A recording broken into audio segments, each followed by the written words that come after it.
Hey church, I know that right now we all have way more questions than answers. And unfortunately, I'm not here to give you more answers to your questions. But I do want to pause and to take a moment to let you know what's been going on and what to expect from the church moving forward.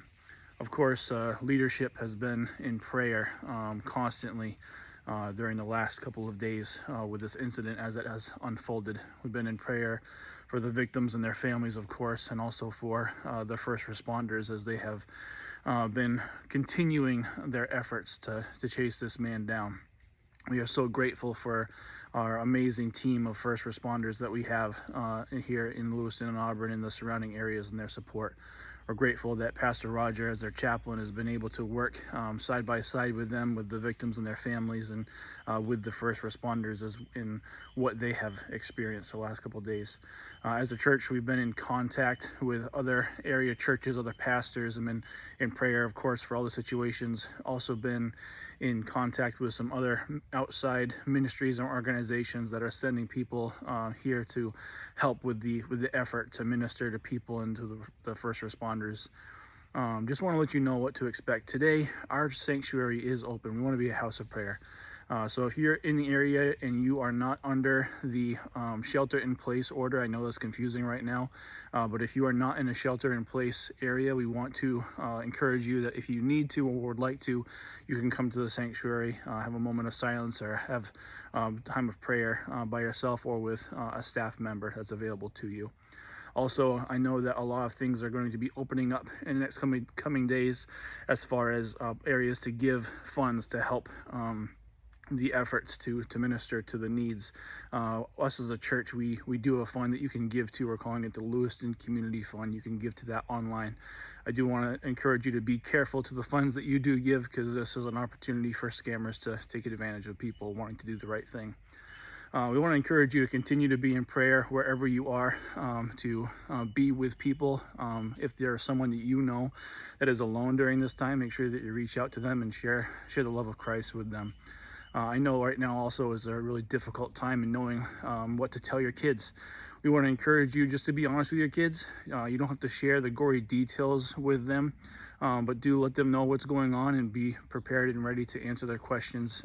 Every family is got a different situation, so just keep that in mind. Just to be honest with them and to be prepared to answer questions. We also know that everyone is going to be affected by this in so many different ways, and there's no right or wrong way to be affected by this. But we want to be knowledgeable to that degree. We want to love on people. So as you reach out to people and as you have a desire to help people, be very mindful with your words. Sometimes the people that have the best intentions, we can say the most hurtful things. So be very cautious with your words. 9 times out of 10, it's best to just be there and to not say anything. So this weekend we do plan to continue on with our services. Pastor Roger is going to be speaking to us this weekend, sharing from the Word, something that God's laid on his heart this morning. Also, we have a baptism service planned for Saturday night. We're going to continue with that. We definitely don't want the enemy to steal the joy of those who have made a decision to continue in their walk in their faith with the Lord. So we want to celebrate with them Saturday night. I do want to share a verse with you. I know that on a time like this, it's so hard to know where to turn, but something that has been really speaking to me, God has just continually given me the word peace, peace, peace, again and again.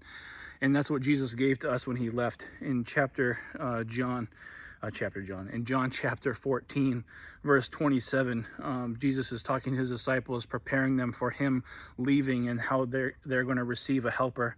And in verse 27, he says, "Peace I leave with you. My peace I give to you. Not as the world gives, do I give to you.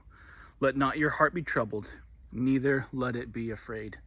We do not want to respond to this situation with a spirit of fear. We want to respond with love. We want to love our community, love our people, love our law enforcement, and we want to be able to speak peace, because as believers, we have access to a peace that surpasses all understanding.